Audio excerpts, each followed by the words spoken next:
అందరికీ నమస్కారం. కొత్త అపరాధ పరిశోధన కథలోకి స్వాగతం. ఈ నవల పేరు వివాహాల్లో విచిత్ర హత్యలు.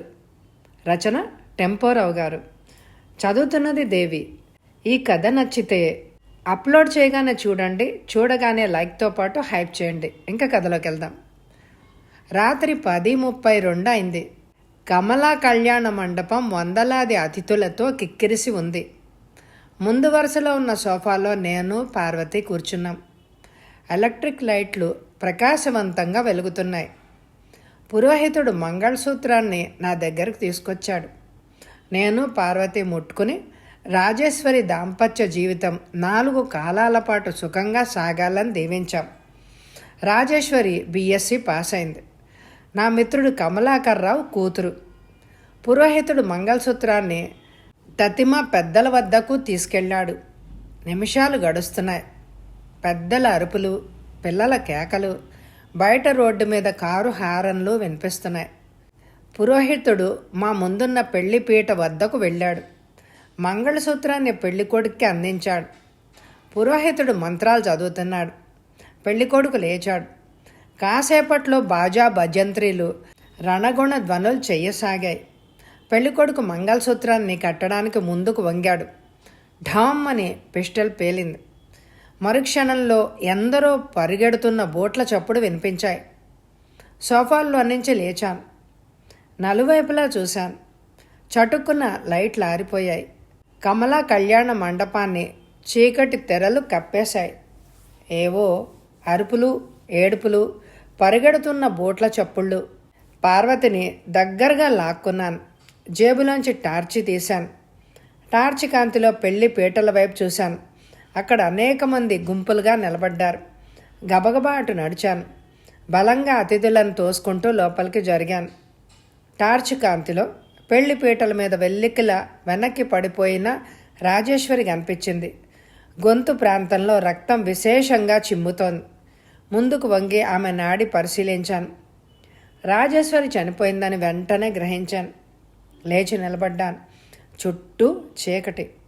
ఆ అంధకారంలో నా కంఠం గంభీరంగా మోగింది. ఎవ్వరూ కదలకండి, మండపం గేట్లు మూసేయండి.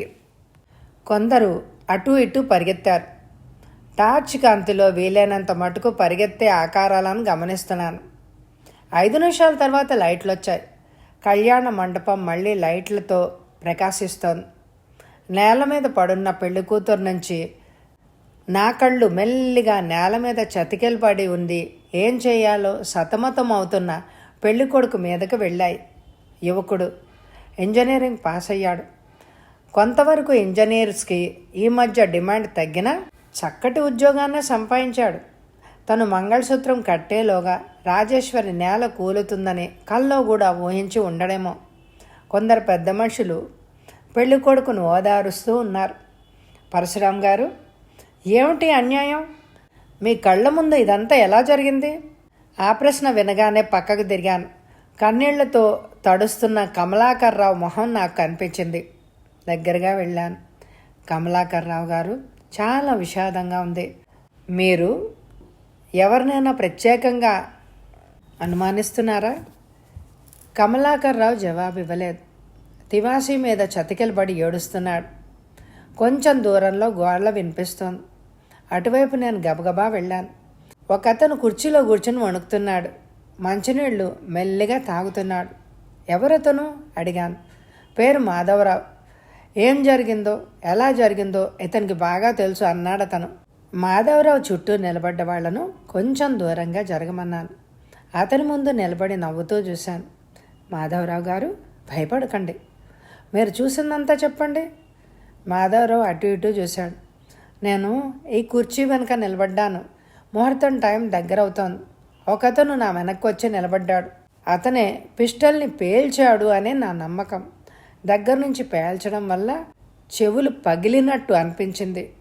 దడదడమనే గుండెతో వెనక్కి తిరిగాను. గబగబా అతను పారిపోయాడు. కాసేపట్లో లైట్లు ఆరిపోయాయి అన్నాడు మాధవరావు. అతన్ని మీరు మళ్ళీ చూస్తే పోల్చగలరా? పోల్చలేనేమో. అతను మారువేషంలో ఉన్నాడు అని అనిపిస్తోంది. మీరు చూసినప్పుడు అసలు ఎలా ఉన్నాడు అతను? లాంగ్ కోట్ ధరించాడు. బుగ్గ మీసాలున్నాయి. కళ్ళకు విచిత్రమైన అద్దాలున్నాయి. ఫెల్డ్ హ్యాట్ కొంచెం కిందకి దిగి ఉంది. వుడ్బైన్ సిగరెట్ వెలిగించాను. గబగబా కళ్యాణ మండపం గేటు వద్దకు అడుగులేశాను. గేట్ మూసుంది. బయట గూర్ఖా కాపలా ఉన్నాడు. ఏదో అఘాయిత్యం జరిగిందని తెలుసుకున్న ప్రజలు గుంపులు గుంపులుగా గేటు బయట నిలబడి మాట్లాడుకుంటున్నారు. చెర్రున్న పోలీస్ జీపు గేటు బయట ఆగింది. ఇన్స్పెక్టర్ నాయర్ 6 కానిస్టేబుల్స్తో సహా కిందకి దిగాడు. గూర్ఖా తలుపు తెరిచాడు. ఇన్స్పెక్టర్ నాయర్ గబగబా వచ్చి నా చేయి పట్టుకున్నాడు. నాయర్ బాయ్, ఈ కళ్యాణ మండపం అంతా జాగ్రత్తగా దువ్వాలి. హంతకుడు ఎక్కడో ఉండొచ్చు అన్నాను. నవ్వుతూ దగ్గరలో నిలబడ్డ గూర్ఖా వైపు చూశాను. లైట్ ఆరిపోయినప్పుడు ఎవరైనా బయటికెళ్ళారా అడిగాను. అప్పుడు చాలామంది బయటకు పోయారు సాబ్ అన్నాడు గూర్ఖా. బ్రదర్, అయితే మనం వెతకడం వ్యర్థమవుతుంది అన్నాడు నాయర్. అతడికి జవాబు ఇవ్వలేదు. మెదడులో ఏవోవో ఆలోచనలు తిరుగుతున్నాయి. లైట్లుండగా పిస్టల్ పేలింది. పిస్టల్ పేల్చిన వ్యక్తిని మాధవరావు లాగే మరికొందరు కూడా చూసే ఉండాలి. పిస్టల్ పేలగానే అనేక మంది గాబరాతో అటు ఇటు పరిగెత్తారు. హంతకుడికి పరిగెత్తుకుపోవడానికి మంచి అవకాశం చిక్కింది. అతడెక్కడికి పారిపోయి ఉంటాడు? లైట్లు ఎలా ఆరిపోయాయి? సిగరెట్ పీలుస్తూ ఎలక్ట్రిక్ మెయిన్ ఉన్న చోటికి నడిచాను. అక్కడ అర్ధ చీకటిగా ఉంది. టార్చ్ కాంతిలో ఎలక్ట్రిక్ మెయిన్స్ని పరిశీలించాను. ఏవేవో తుక్కు డబ్బాలు ఎలక్ట్రిక్ మెయిన్ సమీపంలో గోడవారగా పడేశారు. టార్చ్ కాంతిలో వాటిని చూస్తున్నాను. ఏదో కళ్ళకు నల్లగా అగుపించింది. మరికొంత దగ్గరగా వెళ్ళాను. నా ఆశ్చర్యానికి అంతే లేదు. డబ్బాలో నల్లటి లాంగ్ కోటు పడి ఉంది. దాని పక్కన బుగ్గమేసాలు, విచిత్రమైన కళ్ళద్దాలు, ఫెల్ట్ హ్యాటు స్పష్టంగా అగుపించాయి. వెనక్కి తిరిగాను. గబగబా ముందుకు నడుస్తున్నాను. ఒక కానిస్టేబుల్ అటు ఇటు పచార్లు చేస్తున్నాడు. అతన్ని పిలిచాను. దగ్గరకు వచ్చాడు. ఆ తుక్కు డబ్బాలను ఎవ్వరు ముట్టుకోకుండా చూడే అన్నాను. గబగబా నడిచి కళ్యాణ మండపంలోకి ప్రవేశించాను. ఇన్స్పెక్టర్ నాయర్ పెళ్లి పీట ఉన్న స్థలంలో నిలబడి ఉన్నాడు. డాక్టర్ శంకర్ నారాయణ శవాన్ని పరీక్షిస్తున్నాడు. నాయర్ దగ్గరగా నడిచాడు. నాయర్ బాయ్, ఎలక్ట్రిక్ మెయిన్స్ దగ్గర తుక్కు డబ్బాలు ఉన్నాయి. వెంటనే అక్కడికి పరిగెత్తు. హంతకుడు వదిలేసిన దుస్తులు అక్కడున్నాయి. ఇన్స్పెక్టర్ నాయర్ గబగబా మెయిన్స్ వైపు నడిచాడు. ఏదో ఆలోచన తట్టింది. తొందరగా అతని వైపు దూసుకెళ్ళాను. భుజం మీద చెయ్యేసి బలంగా అతన్ని ఆపాను. నాయర్ బాయ్, కొందరు కానిస్టేబుల్స్ని వెంటనే ఇక్కడికి రప్పించు. కళ్యాణ మండపం చుట్టూ వాళ్ళను ఉంచాలి. హంతకుడు దుస్తులను, మారు వేషాన్ని ఉపయోగించిన మీసాలను, కళ్ళద్దాలను ఎందుకు ఇక్కడ వదిలేశాడు? లైట్లు ఆరిపోయాక అతను వాటితోటే బయటకు పారిపోయి ఉండొచ్చు కదా. అందువల్ల హంతకుడు ఇంకా ఇక్కడే ఉన్నాడని నాకు అనుమానంగా ఉంది అన్నాను గంభీరంగా. ఇన్స్పెక్టర్ నాయర్ తన పిస్టల్ని తడుముకున్నాడు. మెదడులో ఆలోచనలు శరవేగంగా సాగుతున్నాయి. మేడమెట్లు ఎక్కాను. పెళ్లివారు ఉండేందుకు అక్కడ చిన్న చిన్న గదులున్నాయి. పైనున్న నడవ చేరుకున్నాను. లైట్లు వెలుగుతూ ఉన్నాయి. నడవ మీద ఎవ్వరూ లేరు. గోడవారుగా ఉన్న టేబుల్ మీద టెలిఫోన్ ఉంది. సమీపంలో ఉన్న గది ఉంది. తలుపులు మూసే ఉన్నాయి. మెల్లిగా రిసీవర్ని ఎత్తాను. ఒక నంబర్ని తిప్పాను. మాట్లాడుతున్నాను. చటుక్కున నా ముందున్న గది తలుపులు తెరవబడింది. ఒక స్త్రీ గుమ్మంలో నిలబడి ఉంది. ఆమె చేతిలో పిస్టల్ మెరుస్తోంది. Hands up. ఎవరు నువ్వు? అరిచింది ఆమె. ఆమెకు జవాబు ఇవ్వలేదు. టెలిఫోన్లో నా సంభాషణ సాగుతోంది. కథలకు రిసీవర్ని పెట్టేశాను. ఆమె వైపు చటుక్కున దూకాను. ఆమె లోపలికి పారిపోబోయింది. పిస్టల్ ఉన్న ఆమె చేతిని బలంగా పట్టుకున్నాను. పిస్టల్ నేల మీద పడింది. బూటి కాలుతో దాన్ని వరండా మూలకు తన్నాను.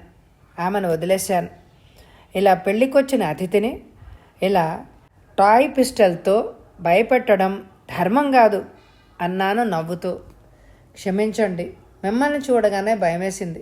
నా చెల్లెల్ని ఎవరో హతమార్చారు. ఈ గాబరాలో నేనేం చేస్తున్నానో నాకే తెలియలేదు. మరేం పర్వాలేదు. మీ పేరు? రాధ. ఆమె వైపు సూటిగా చూశాను. పెళ్లి ముహూర్తం సమయంలో మీరిక్కడున్నారేంటి? కిందే ఉన్నాను. చెల్లెలకి సమీపంలోనే ఉన్నాను. మీరు ఆ సమయంలో అన్ని వైపులా చూసారా? లేదు. పెళ్లి కొడుకు చేతిలో ఉన్న మంగళసూత్రం మీద కేంద్రీకృతమై ఉంది నా దృష్టి. రాజేశ్వరికి ఎవరైనా శత్రువులు ఉన్నారా? అది చాలా మంచి పిల్లండి, ఎవరి జోలికి వెళ్ళదు. ఎవరైనా ఆమెను ప్రేమించారా? ఆ వ్యక్తికి ఆమెను పెళ్ళాడే అవకాశం లేకుండా పోయిందా? రాధ నా వైపు క్షణకాలం చూస్తూ ఉండిపోయింది. మీరెవరో ఇప్పటికి గుర్తు పట్టగలిగాను. దొరను చూసి దొంగనుకున్నాను.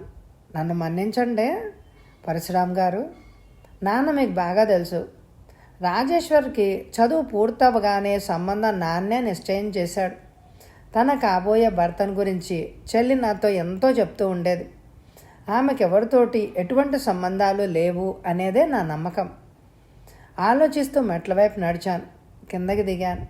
కళ్యాణ మండపంలో దీపాలు ప్రకాశవంతంగా వెలుగుతున్నాయి. ఎవరి మొహాల్లోనూ ఆనందం లేదు. పార్వతి నా వైపు గబగబా వచ్చింది. 12 అవ్వొస్తోంది, పోదామా? ఇద్దరం మెల్లిగా ముందుకు నడుస్తున్నాం. మాధవరావు తన చుట్టూ ఉన్న వాళ్లతో ఉద్రేకంగా ఏదో చెప్తున్నాడు. అతని వైపు క్షణకాలం చూస్తూ ఉండిపోయాను. పొడవుగా సన్నగా ఉన్నాడు. తెల్లటి ప్యాంటు, టెర్లిన్ స్లాక్స్ ధరించాడు. వయసు 40 ఏళ్ళు దాటే ఉంటుంది. అతన్ని దాటి నేను పార్వతి గేటు బయటికి నడిచాం. బయటున్న డాడ్జ్ కారులో కూర్చొని తలుపును మూసాం. కారుని ఇంటివైపు పోనిచ్చా. రాత్రి 12 గంటలైంది. గదిలో చాలా చీకటిగా ఉంది. ఎవరో తన మీద చెయ్యేసినట్టు అనిపించింది అతనికి. ఉలిక్కి పడ్డాడు. చెయ్యి అతని మెడను గట్టిగా చుట్టేస్తోంది. మెల్లిగా అరిచాడతను. మంచం మీద నుంచి కిందకి ఉరికాడు. పరిగెత్తికెళ్ళి ఎలక్ట్రిక్ స్విచ్ కిందకు నొక్కాడు. ట్యూబ్లైట్ ప్రకాశవంతంగా వెలిగింది. తన మంచం వైపు చూస్తూ ఉండిపోయాడు. మంచం మీద మరెవ్వరూ లేరు. గది ఖాళీగానే ఉంది. తెరిచి ఉన్న కిటికీ కేసి చూశాడు. పల్చటి సిల్క్ కర్టన్ మెల్లిగా కదులుతోంది. అతను పరుపు వద్దకి నడిచాడు. పరుపు కింద ఉన్న పిస్టల్ చేతిలోకి తీసుకున్నాడు. కిటికీ వైపు సూటిగా చూస్తూ మెల్లిగా ముందుకు నడవసాగాడు. అతని కనుగుడ్లు కదలడమే లేదు. కనురెప్పులు అల్లల్లాడడమే లేదు. పల్లచటి సిల్కు తెర్ర కటువైపున ఏవో తెల్లని చెయ్యి అతనికి స్పష్టంగా కనిపిస్తోంది. గాజులు గలగలమంటున్నాయి. తటాలున అతని చెయ్యి కర్టెన్ వైపుకు దూసుకెళ్ళింది. క్షణంలో కర్టెన్ చిరిగి ముక్కలై నేల కూలింది. పళ్ళు పటపటా కొరుకుతూ కిటికీలోంచి బయటికి చూశాడు అతను. ఇంటి చుట్టూ తోట, దూరంలో ప్రహరీ గోడ అర్ధచీకట్లో కనిపిస్తున్నాయి. ఎదురుగా ఉన్న చింత చెట్టును చూసి అతను ఒక్కసారి తుళ్ళిపడ్డాడు. చెట్టు కింద గాఢాంధకారంగా ఉంది. కటిక చీకటి.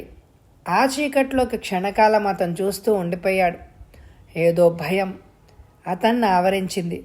చింత చెట్టు కింద చీకట్లో ఏదో వెలుగుతోంది. ప్రకాశవంతమైన బంతిలాగా గిర్రున తిరుగుతోంది. ఏమిటా వెలుతురు? కొరివిదయ్యాలంటే అతడికేం నమ్మకం లేదు. అతడు అలాగే వణుకుతూ నిలబడిపోయాడు. మెరుస్తున్న ఆ బంతి తన వైపు దూసుకొస్తున్నట్టు అనిపించింది. అమాంతంగా అతను కళ్ళు మూసుకున్నాడు. కామిని, నువ్వు నన్ను పీడించలేవు. నిన్ను ఎన్నిసార్లైనా చంపుతాను అరిచాడతను. పిస్టల్ పైకెత్తాడు. మళ్ళా చెట్టు వైపే చూశాడు. ఇప్పుడు వెలిగే బంతి లేదు. అంతా చీకటి. మెల్లగా మంచం వైపు అడిగేశాడు. పిస్టల్ని దాచి పరుపు మీద వెల్లికిలా పడుకున్నాడు. నిద్ర పట్టలేదు. గతంలోంచి ఏవేవో జ్ఞాపకాలు వస్తున్నాయి. కాలేజీ చదువు 22 ఏళ్ళొచ్చేసరికే పూర్తయిపోయింది. మరొకళ్ళ కింద పనిచేయడం ఇష్టం లేక అతను వ్యాపారం చేయసాగాడు. 3 ఏళ్ళు తిరిగే లోపల అతడు స్థాపించిన కంపెనీ బాగా డబ్బు గడిస్తోంది. తల్లి మాట కాదనక అనురాధను పెళ్లాడడానికి ఒప్పుకున్నాడు. అతడికి పెళ్ళంటే ఇష్టం లేదు. తన తండ్రిని అతడెప్పుడూ చూడలేదు. తల్లే పెంచింది. తండ్రిని గురించి ఎప్పుడైనా అడిగితే, బాబు, ఆయన గురించి ఎప్పుడు నన్ను అడక్కు. ఆయన నన్ను వీధిలోకి గెంటేస్తే ఇంతవరకు నీ కోసం జీవిస్తూ వచ్చాను. మీ నాన్న ఉన్నారో లేరో ఏమయ్యారో నాకు తెలియదు అనేదామె. తల్లి జీవితాన్ని చూస్తుంటే పెళ్ళంటే అసహించుకునేవాడు అతను. అయినా ఆమె కోసం అనురాధను పెళ్ళాడాడు. కొన్నేళ్ల తర్వాత అనురాధ పోయింది. తర్వాత కామాక్షిని పెళ్ళాడాడు. ఆమెకు కూడా అదే గతి పట్టింది. 3వ పెళ్ళి కామినితో అయింది. కామిని ఇంట్లోకి వచ్చిన కొద్ది రోజుల్లోనే అతని తల్లి మరణించింది. ఆనాడు జరిగిన సంఘటన అతనికి బాగా జ్ఞాపకం వస్తోంది. హైదరాబాద్ వెళ్ళానని చెప్పాడు. అతడిని స్టేషన్లో దింపేసి కారు ఇంటికి తిరిగొచ్చింది. మరో వారం రోజుల దాకా రానని కామినితో చెప్పాడు. తన సామాన్లను లెఫ్ట్ లగేజ్ ఆఫీస్లో పడేసి రాత్రి 10ంటికి ఇంటికి కొంచెం దూరంలో టాక్సీ దిగాడు. వీధి గేటు మూసింది. పెద్ద మేడ. రోడ్ మీద నిలబడి ఇంటివైపు చూస్తూ ఉండిపోయాడు. పడగదిలో దీపం వెలుగుతోంది. అతడి దృష్టి కిటికీ వైపు కేంద్రీకృతం అయింది. ఏవో మాటలు అస్పష్టంగా అతనికి వినిపిస్తున్నాయి.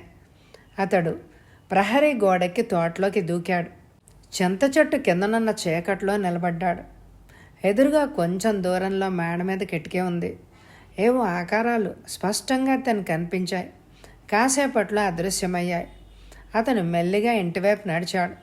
వేప చెట్టు ఎక్కి వెనకనున్న డాబా మీదకి చప్పుడు చేయకుండా దూకాడు. వెనకనున్న బాత్రూమ్ వైపు నడిచాడు. అదెప్పుడు లోపల నుంచి మూసే ఉంటుంది. తను స్టేషన్కి వెళ్లే ముందు ఆ తలుపు గడియని తీసే ఉంచారు. దానిని ఎవ్వరూ గుర్తించకపోవచ్చు. మెల్లిగా తోశాడు. లోపలికి తెరుచుకుంది. బాత్రూంలోకి ప్రవేశించాడు. ఎదురుగా ఉన్న గుమ్మం వైపు నడిచాడు. తలుపును కొద్దిగా తెరిచి సందులోంచి చూస్తూ ఉండిపోయాడు. అతని హృదయంలో 1000 పర్వతాలు పగిలినట్టు అనిపించింది. సందులోంచి ట్విస్ట్ డాన్స్ చేస్తున్న కామిని, ఒక యువకుడు అతనికి స్పష్టంగా కనిపించారు. వాళ్ళ శరీరాల మీద దుస్తులు లేవు. కామిని పచ్చటి శరీరం మెరుస్తోంది. ఆమె ముందున్న యువకుడు ఆమెను పట్టుకొని మెలుకలు తిరిగి గెంతుతున్నాడు. టేప్ రికార్డర్ నుంచి ఆర్కెస్ట్రా మనోహరంగా వినిపిస్తోంది. నిమిషాలు గడుస్తున్నాయి. అతడు అలాగే తలుపు వెనుక నిలబడ్డాడు. అనురాధ, కామాక్షి, ఈనాడు కామిని పేర్లు మారిన వీళ్ళందరూ తేనె పూసిన కత్తులు. అతడి మెదడులో ఆలోచనలు చెలరేగుతున్నాయి. కామిని చేతులు ఆ యువకుడి మెదడుని చుట్టేశాయి. ఆమె కాళ్ళు అతని నడుముకి పెనవేసుకుపోయాయి. ఆ యువకుడు మెల్లగా పరుపు వైపు అడుగులు వేశాడు. ఇద్దరు అల్లుకుపోయిన లతల్లాగా పరుపు మీద పడ్డారు. తలుపును మరికొంచెం తెరిచాడతను. అతడి కళ్ళు ఎర్రబడ్డాయి. ఒళ్ళు వణికిపోతోంది. అమాంతంగా గదిలోకి చొరబడ్డాడు. మంచం వైపు అడుగులేశాడు. జేబులోంచి పిస్టల్ని తీశాడు. వాళ్ళిద్దరూ పరవశులై అతడిని గుర్తించలేదు. చిలకా గోరింకలు, మీ ఆట శాశ్వతంగా అంతరించవలసిన క్షణం వచ్చింది అరిచాడతను. కామిని గాబరాతో లేచి నిలబడింది. ఆ యువకుడు ఆమె వెనకే తల వంచుకొని ఉండిపోయాడు. మీరా అంది కామిని. ఆమె మొహంలో నెత్తురు చుక్కలేదు. కామిని, ఆశ్చర్యపోతున్నావా అడిగాడతను. కామిని జవాబివ్వలేదు. దీనంగా అతని వైపే చూస్తోంది. పిస్టల్ ఆమె వైపు గురిపెట్టాడు. వేళ్ళు బిగుసుకుపోయాయి. పళ్ళు కొరుకుతున్నాడు. ఒళ్ళు వణుకుతోంది. నన్ను క్షమించండి, ఇటుపైన ఎప్పుడు ఇలా చేయనండి. అతను పరిహాసంగా నవ్వాడు. మానవులకు ప్రాణం అంటే మహాతీపి. ప్రాణం కోసం ఎన్ని అబద్ధాలైనా ఆడేస్తారు. కామిని, నిన్ను సులువుగా నీ ప్రియుడితో సహా మరో లోకానికి పంపుతాను. మీరిద్దరు విడిపోవద్దు. జీవితంలో లాగే మృత్యువులో కూడా ఇద్దరు కలిసి కొలకొచ్చు అరిచాడతను. అతని చేతిలోని పిస్టల్ 2 సార్లు పేలింది. కామిని, ఆ యువకుడు అరుస్తూ నేల కూలారు. వాళ్ల రక్తం మెరుస్తోంది. అతను నేల మీద కూర్చున్నాడు. కామిని రక్తం మీదకి తన వేళ్లను పోనిచ్చాడు. చేతివేళ్లు ఎర్రగా భయానకంగా ఉన్నాయి. వాటివైపు చూస్తూ ఉండిపోయాడు. గంభీరంగా నవ్వసాగాడు. మృత్యుహస్తం అందొక కంఠం అతనిలో నుంచి. అతడు లేచి నిలబడ్డాడు. తన పని తొందరగా ముగించాలి. ఇంట్లో మరెవ్వరూ లేనందుకు లోపల సంతోషించాడు. తెల్లవారితే గాని నౌకర్లెవరూ రారు. కావాల్సినంత టైం ఉంది. అతడు ఎలక్ట్రిక్ స్విచ్ వద్దకు నడిచాడు. పడగదిలో లైట్లు ఆర్పేశాడు. చీకటిగా ఉంది. టార్చ్ వెలిగింది. మేడమెట్ల మట కిందకి దిగాడు. మేడ మెట్ల కిందన్న స్టోర్ రూమ్ తలుపు తెరిచాడు. గుణపం, పార తీసుకుని వీధి తలుపు తీసుకుని తోటలోకి నడిచాడు. కాసేపట్లో విశాలమైన చింత చెట్టు కిందకి నడిచాడు. గబగబా తవ్వడం ప్రారంభించాడు. రాత్రి 12 దాటింది. ఇంకా అతను తవ్వుతూనే ఉన్నాడు. రోడ్డమ్మట వెళ్తున్న కారు హారన్ వినిపించింది. అతను కాసేపు నేల మీద వాలి పడుకుని ఉండిపోయాడు. దూరం నుంచి ఏదో బూట్ల చప్పుడు వినిపిస్తోంది. అతను అలాగే మౌనంగా దూరంలో ఉన్న గేట్ వైపు చూస్తూ ఉండిపోయాడు. గేట్ లోపలికి తాళం వేసింది. ఎవరు గోడ దూకి కానీ లోపలికి రాలేరు. బూట్ల చప్పుడు దగ్గరవుతోంది. ఆ చప్పుడు ఎవరిదో తనకు తెలుసు. రాత్రిళ్ళు గూర్ఖా ఆ రోడ్డమ్మట తిరుగుతూ కాపలా కాస్తూ ఉంటాడు. నిమిషాలు గడుస్తున్నాయి. గూర్ఖా రోడ్డమ్మట ముందుకు పోతున్నాడు. అతను లేచాడు. మళ్ళీ తన పనిలో తాను లీనమయ్యాడు. రాత్రి 1 గంట కావస్తోంది.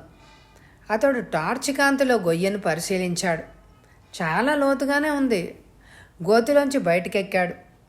సమీపంలో ఉన్న భవనం వైపు బడిబడిగా వెళ్ళాడు. మరో 10 నిమిషాల్లో ఆ 2 శవాల్ని మోసుకెళ్ళి ఆ గోతిలో పడేశాడు. మెల్లగా పైనున్న మట్టిని గోతిలోకి తొయ్యసాగాడు. కాసేపట్లో గొయ్య పూడుకుపోయింది. 5 నిమిషాల పాటు పారతో ఎత్తుపల్లా లేకుండా సరిచేసేశాడు. అతని గుడ్డలన్నీ చెమటతో తడిసిపోయాయి. టార్చ్ కాంతిలో నేలను పరీక్షించాడు. గొయ్య తీసి కప్పెట్టిన సూచనలు కనిపిస్తున్నాయి. క్షణకాలం ఆలోచిస్తూ ఉండిపోయాడు. కొంచెం దూరంలో పూల కుండీలున్నాయి. వాటిని మోసుకొచ్చి పక్కపక్కనే పేర్చాడు. ఆ స్థలంలో మళ్ళీ ఆ ప్రదేశాన్ని టార్చ్ కాంతిలో పరీక్షించాడు. ఇప్పుడు ఎవ్వరూ ఏమీ గమనించలేరు. గుణపం పారా తీసుకొని మేడ వైపు నడిచాడు. పడగ్గది చేరుకున్నాడు. గచ్చు నేలను శుభ్రంగా కడిగాడు. అలసటగా బాత్రూం వైపు దారితీశాడు. షవర్ కింద నిలబడ్డాడు. 1 గంట పాటు స్నానం చేస్తూ ఉండిపోయాడు. తను గుడ్డలను శుభ్రంగా ఉతుక్కుని ఒళ్ళు తుడుచుకుని పడగ్గదిలోకి తిరిగొచ్చాడు. బట్టలు ధరించి అద్దం ముందు నిలబడ్డాడు. పని పూర్తయింది. తన జీవితంలో మరొక అధ్యాయం ముగిసింది. మంచం మీద పడుకున్న అతని ఆలోచనలకు అంతరాయం కలిగింది. అతను గబగబా కిటికీ వద్దకు వెళ్ళాడు. ఇప్పుడు కర్టన్ లేదు. దూరంలో రోడ్డు మీద గూర్ఖా బూట్ల చప్పుడు వినిపిస్తోంది. ఈ గూర్ఖా ప్రతి రాత్రి ఇలా తిరుగుతూనే ఉంటాడు. మెల్లిగా అతను స్విచ్ వైపు నడిచాడు. లైట్ ఆర్పేశాడు. తను ధైర్యంగా ఉండాలి. భయపడకూడదు. హాయిగా నిద్రపోవాలి. అతను మళ్ళా పరుపు మీద వాలాడు. గదిలో చీకటి. ఇప్పుడు గతంలోని దృశ్యాలేవి అతడికి కనిపించడం లేదు. తను భవిష్యత్తులో చేయవలసిన కార్యక్రమం ఎంతో ఉంది. ఏవో విచిత్ర కంఠాలు అతనికి వినిపించాయి. బాబూ, నిద్రపో అంటోంది తల్లి కంఠం. ఇతడిని నిద్రపోనివ్వం, సూదుల్లా పొడుస్తాం, అహర్నిశలు పీడిస్తాం అంటున్నాయి కొన్ని కంఠాలు. అవి ఎవరి కంఠాలో అతనికి గుర్తు రావడం లేదు. అతను తన మొహాన్ని చేతులతో కప్పేసుకున్నాడు. ఎందుకో ఒళ్ళు వణుకుతోంది. గుండె దడదడా కొట్టుకుంటోంది. నిమిషాలు గడుస్తున్నాయి. అతడు నిద్ర నుంచి లేచేటప్పటికి 8 దాటింది. సూర్యకిరణాలు గదిలోకి ప్రసరిస్తున్నాయి. అతను లేచి బద్ధకంగా ఒళ్ళు విరుచుకున్నాడు. కిటికీ వద్దకు నడిచాడు. చింపిన కర్టెన్ ముక్కలు నేల మీద పడున్నాయి. ఊచల మధ్య నుంచి బయటికి చూశాడు. ప్రహరీ గోడ కనిపిస్తోంది. తోటవాడు మొక్కలకి నీళ్లు పోస్తున్నాడు. తోటవాడిని చూస్తుంటే అతడికొక విషయం జ్ఞాపకం వస్తోంది. కామిని, అతడు ప్రియుడు మట్టిలో కలిసిపోయిన మర్నాడు ఇప్పట్లాగే అతను కిటికీలోంచి బయటకు చూశాడు. తను బహు జాగ్రత్తగా పేర్చిన కుండీలను తోటవాడు మెల్లగా మోసుకెళ్ళి సూర్యకాంతి ఉన్న చోట పెడుతున్నాడు. అతను పరిగెత్తుకెళ్ళి అలా జరగకుండా ఆపవలసి వచ్చింది. ఈ చింత చెట్టు నీడలో మొక్కలు బ్రతకవు సార్ అన్నాడు తోటవాడు. బతక్కపోతే చస్తాయి. మళ్ళీ విత్తనాలు నాటుదాం, మొక్కలు మొలుస్తాయి. మనలాగే మొక్కలకు కూడా పునర్జన్మ ఉంటుంది అన్నాడు. తోటవాడు ఏదో విధమైన భయంతో అతడి వైపు చూశాడు. తనంటే తోటవాడికి ఎందుకో భయం. అతను ఆలోచిస్తూ కిటికీ వెనక్కి జరిగాడు. ఎవరో గది తలుపులను మెల్లగా దోశారు. అతడు సూటిగా తలుపు వైపు చూశాడు. ఒక స్త్రీ గుమ్మంలో నిలబడి ఉంది. ఆమె వైపు అతను అలా చూస్తూ ఉండిపోయాడు. ఆమె వయసు 25 ఏళ్ళు ఉంటుంది. అంత పొడుగు కాదు, పొట్టి కాదు. చామన ఛాయ రంగులో ఆమె శరీరం తళతళా మెరిసిపోతోంది. ఆమె తెల్లటి దుస్తులు ధరించింది. ఒంటి మీద నగల్లేవు. చక్కటి ముఖం, జ్యోతుల్లా వెలిగే కళ్ళు. ఏ శిల్పో అతి చాకచక్యంతో చెక్కినట్టుంది ఆమె ముక్కు. గదిలోకి ఆమె అడుగులు పెట్టలేదు. గది బయట నిలబడింది. కాఫీ టిఫిన్ పట్రానా అడిగింది ఆమె. అతను జవాబు ఇవ్వలేదు. ఆమె వైపే కాసేపు చూశాడు. ఆగి మళ్ళీ ఆమెకేసి చూశాడు. బయట నుంచి నాతో మాట్లాడొద్దని ఎన్నిసార్లు చెప్పాను, లోపలికి రా. ఆమె భయపడుతూనే లోపలికి జరిగింది. అతను గబగబా వెళ్ళి తన తువాల్తో ఆమె మొహాన్ని కప్పేశాడు. ఆమె గాబరాగా అరుస్తోంది. తీసేయండి, ఊపిరి ఆడక చస్తాను అరిచింది ఆమె. అతను వదల్లేదు. పిచ్చి ఆనందంతో నవ్వుతున్నాడు. ఆమె బలంగా అతన్ని తోసేసి దూరంగా జరిగింది. లత అరిచాడతను. ఎందుకో విచిత్రంగా నవ్వుకున్నాడు. స్నేహ లత, ప్రేమ లత, స్త్రీలందరూ లతలే. మీరున్న గదిలోకి ఇందుకే అడుగు పెట్టడం ఇష్టం లేదు.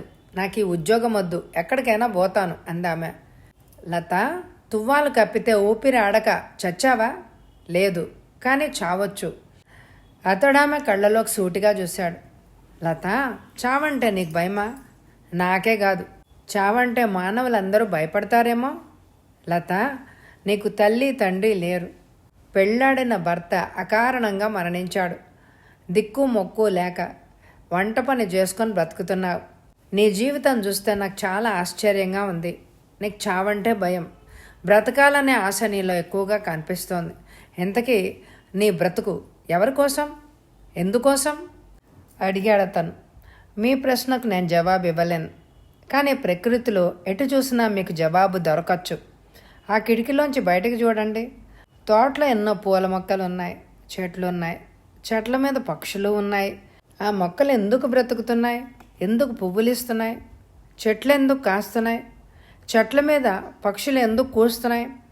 మానవ జీవితం కూడా అలాంటిదే.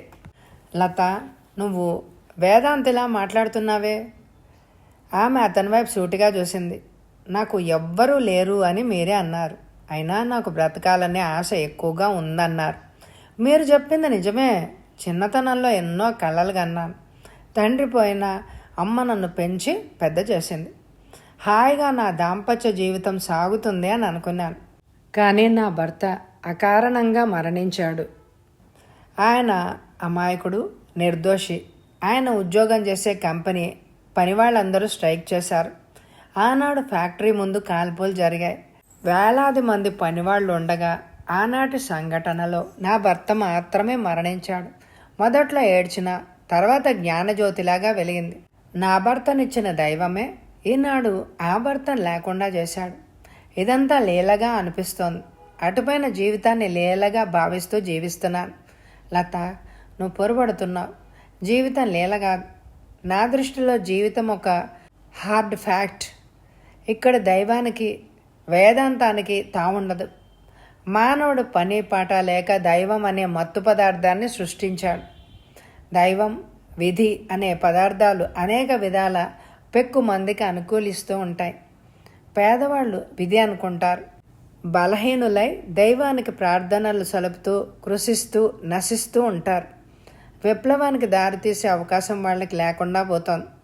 జీవితం ఒక మహాసంగ్రామం లాంటిది. సహస్ర భుజ బలులతో 10 మందిని ఓడించి నెగ్గిన వాళ్ళకే కిరీటం దక్కుతుంది. నీలా జీవితాన్ని లీలగా చూసేవాళ్ళు వంటిట్లో వ్యర్థంగా జీవిస్తూ ఉంటారు. ఆమె మౌనంగా గదిలోంచి వెళ్ళిపోయింది. అతను పక్కనున్న బాత్రూంలోకి నడిచాడు. అద్దం ముందు నిలబడి బ్రష్ చేసుకున్నాడు. తెల్లవారుజామున 4:30 అవుతోంది. పురోహితుడు అవధాన్లు ఉత్సాహంగా మంత్రాలు చదువుతున్నాడు. వందలాది అతిథులతో రాజేశ్వరి కళ్యాణ మండపం కిక్కిరిసి ఉంది. లైట్లు ప్రకాశవంతంగా వెలుగుతున్నాయి. మాంగళ్య తంతునానేనా మవజీవన హేతునా అవధాని కంఠం గంభీరంగా మ్రోగుతోంది. సూత్రధారణ చేయడానికి పెళ్లి కొడుకు లేచాడు. కుర్చీలో వెనక్కి వాలి వుడ్బెన్ సిగరెట్ వెలిగించాను. పార్వతి నా పక్కన లేదు. పెళ్లికి నేను ఒంటరిగా వచ్చాను. అందరి దృష్టి వధూవరుల మీదే కేంద్రీకృతమై ఉంది. చటుక్కున పిస్టల్ 2 సార్లు పేలింది. కుర్చీలోంచి లేచాను, కానీ నా కళ్ళకి ఏమీ గోచరించలేదు. చటుక్కున దీపాలన్నీ ఆరిపోయాయి. రాజేశ్వరి కళ్యాణ మంటపం చీకట్లో మునిగిపోయింది. ఎవరో బాధగా మూలుగుతున్నారు. జేబులోంచి టార్చి తీసి చూశాను. కొంచెం దూరంలో ఉన్న పెళ్లి పీటల వైపు టార్చి కాంతిలో చూశాను. పెళ్లి కూతురు వరుణ్ణి అంటుపెట్టుకొని నిలబడింది. ఉత్సాహంగా మంత్రాలు చదివిన పెళ్లి పురోహితుడు అవధాని గచ్చు నేల మీద బోర్లా పడి ఉన్నాడు. అటువైపు పరిగెత్తాను. క్షణకాలం నేల మీద పడున్న అవధాన్ని చూస్తూ ఉండిపోయాను. మెడ ప్రాంతంలో 2 చోట్ల నుంచి రక్తం చిమ్ముతోంది. అవధాన్ ఇంకా కదులుతున్నాడు. ముందుకు వంగాను. తగ్గు స్వరంతో అతడింకా మంత్రాలను పఠిస్తూనే ఉన్నాడు. టార్చిని వధూవరుల వైపు తిప్పాను. పెళ్లి కూతురు మెళ్ళో మంగళసూత్రం వేళ్లాడుతున్నందుకు సంతోషించాడు. మళ్ళీ నా చూపు అవధాని మీదకి మళ్ళింది. ఇప్పుడు అతడిలో చలనమేం లేదు. వేద మంత్రాలు పఠించి వేలాది పెళ్ళిళ్ళు జయించిన అవధాని శాశ్వతంగా కళ్ళు మూశాడు. లేచి నిలబడ్డాను. గబగబా మెయిన్ స్విచ్ వద్దకు పరిగెత్తాను. టార్చ్ కాంతిలో మెయిన్ స్విచ్ని పరిశీలించాను. మెయిన్ని ఎవరు ఆఫ్ చేశారని స్పష్టంగా తెలుస్తాను. మెయిన్ ఆన్ చేశాను. మళ్ళీ లైట్లు వెలుగుతున్నాయి. గబగబా గుమ్మం వైపు పరిగెత్తాను. వీధి గుమ్మాన్ని మూయమని గోర్ఖాకి ఆర్డర్ ఇచ్చాను. ఎవ్వరిని బయటికి వెళ్ళనివ్వకు, పోలీసు వాళ్ళని తప్ప మరెవ్వరిని లోపలికి రానివ్వకు. క్షణకాలం గేటు వద్ద నిలబడి నలువైపులా చూశాను. చుట్టూ ఎత్తైన ప్రహరీ గోడ ఉంది. ఎదురుగా విశాలమైన హాల్ ఉంది. హాల్లో స్టేజ్ కూడా ఉంది. చాలా ధనవంతులైతే గానీ రాజేశ్వరి కళ్యాణ మండపంలో పెళ్ళిళ్ళు జరగవు. నా మెదడులో ఆలోచనలు సాగుతున్నాయి. వధూవరుల దగ్గరికి వెళ్ళాను. వాళ్ళిద్దరి వైపు క్షణకాలం చూస్తూ నిలబడ్డాను. వాళ్ళని చూస్తుంటే అదృష్టం మొహంలో చూసినట్టు అనిపించింది. వీళ్ళిద్దరూ అదృష్టవంతులు. ఎంత అదృష్టంతో ప్రారంభమైన మీ దాంపత్య జీవితం సుఖమయంగా సాగుతుంది అనే నమ్మకం అన్నాను.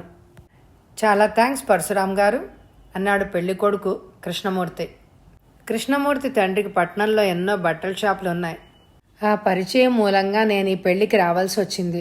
హాల్లో అనేక మంది గుంపులు గుంపులుగా మాట్లాడుకుంటున్నారు. కృష్ణమూర్తి తండ్రి మోహన్ దాస్ గబగబా నా వైపే వచ్చాడు. నేల మీద పడున్న అవధాని వైపు ఒకసారి చూశాను. అతడి మెళ్ళో రుద్రాక్షమాల వేలాడుతోంది. కుడి చేతికి తొడిగిన బంగారు కడియం మెరుస్తోంది. మోహన్ దాస్ గారు, ఈ అవధానిని చంపడానికి ఎవరు ప్రయత్నిస్తారు? అవధానికి శత్రువులు ఉన్నారంటే నేను నమ్మను. వధూవరుల వైపు షూట్ చేస్తే ఆ బుల్లెట్లకి అవధాని అడ్డొచ్చి నేల కూలాడు. అవధాని శరీరం వాళ్ళిద్దరినీ కాపాడింది. మోహన్ దాస్ గారు, అవధాని కుటుంబానికి తగు విధంగా సహాయపడాలి అన్నాను. అలాగే సార్. ఈ విధంగా ప్రాణాలు అర్పించిన అవధానిని మర్చిపోతానా పరశురామ్ గారు? పోలీస్ వారికి ఇప్పుడే ఫోన్ చేశాను. కాసేపట్లో వస్తారు చెప్పాడు మోహన్ దాస్. హాల్లో అతిథులను పరిశీలిస్తూ నడుస్తున్నాను. కొంతమంది నాకు చెయ్యెత్తి నమస్కరిస్తున్నారు. వాళ్ళెవరో తెలియకపోయినా ప్రతి నమస్కారం చేస్తూ ముందుకు పోతున్నారు. చటుక్కున ఆగాను. నా దృష్టి కుర్చీలో కూర్చొని సిగరెట్ కాలుస్తున్న ఒక వ్యక్తి మీద కేంద్రీకృతమై ఉంది. సన్నగా పొడవుగా ఉన్నాడతను. టర్లిన్ ప్యాంటు, టర్లిన్ స్లాక్స్ ధరించాడు. అతని దగ్గరగా నడిచాను. మొహం చూస్తే అతనితో ఇంతకుముందు ఎప్పుడో మాట్లాడాను అని అనిపిస్తోంది. మెల్లిగా అతనెవరో జ్ఞాపకం వచ్చింది. ఎదురుగా నిలబడ్డాను. అతని చేయి పట్టుకున్నారు. మిస్టర్ మాధవరావు, మళ్ళీ కలుసుకున్నాం అన్నాను నవ్వుతూ. మాధవరావు నేనెవరో తెలియనట్టు తేరిపారా చూశాడు. నా చేతిలో ఉన్న అతని చెయ్యి ఎందువల్ల వణుకుతోంది. మళ్ళా అతన్ని పరిశీలనగా చూశాను. ఇప్పుడు అతని తల మీద తురక టోపీ ఉంది. మీరిప్పుడు గుర్తొచ్చారు డిటెక్టివ్ పరశురామ్ గారు అన్నాడు అతను మెల్లిగా. అవును, ఇంతకు ముందొకసారి కమలా కళ్యాణ మండపంలో కలిశాం. ఈసారి కూడా మీ వెనక నిలబడి పిస్టల్ పేల్చారా? లేదు సార్. అతని కళ్ళల్లో సూటిగా చూశాను. పిస్టల్ పేలిన సమయంలో మీరు ఎక్కడున్నారు? ఇదే కుర్చీలో కూర్చున్నాను సార్, కదలలేదు. మిస్టర్ మాధవరావు, ఎంత రాత్రి వేళైనా పెళ్ళిళ్ళకి వెళ్ళడం మీకు మహా సరదా అనుకుంటాను. పరశురామ్ గారు, ఈ సమయంలో ఇంట్లో హాయిగా నిద్రపోతూ ఉండొచ్చు. ఇక్కడికి వచ్చి ఈ హత్యలను చూసే కంటే అదే మంచిదనిపిస్తోంది. మొదట్లో ఈ పెళ్ళికి రాకూడదు అని అనుకున్నాను. పెళ్లి కూతురు తండ్రి నాకు బాగా తెలుసు. రాక తప్పిందే కాదు.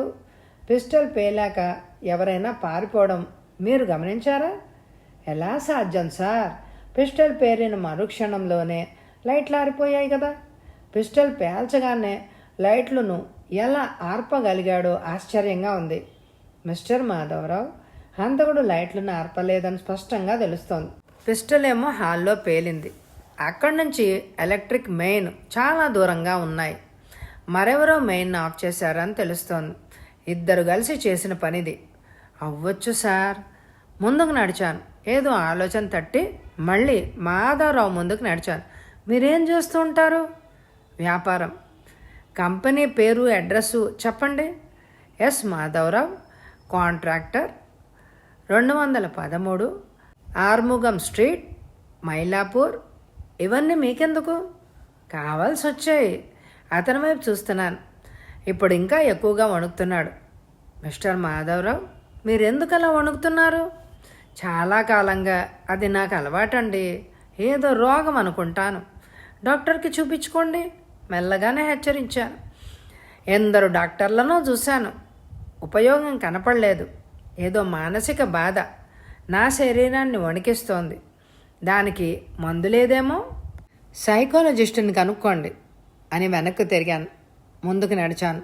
దూరంలో ఉన్న గోర్ఖా గేట్ తెరిచి కాసేపట్లో ఇన్స్పెక్టర్ నాయర్ వందలాది కానిస్టేబుల్స్తో సహా లోపలికి ప్రవేశించారు. నా వైపు గబగబా వచ్చి చేయి పట్టుకున్నాడు.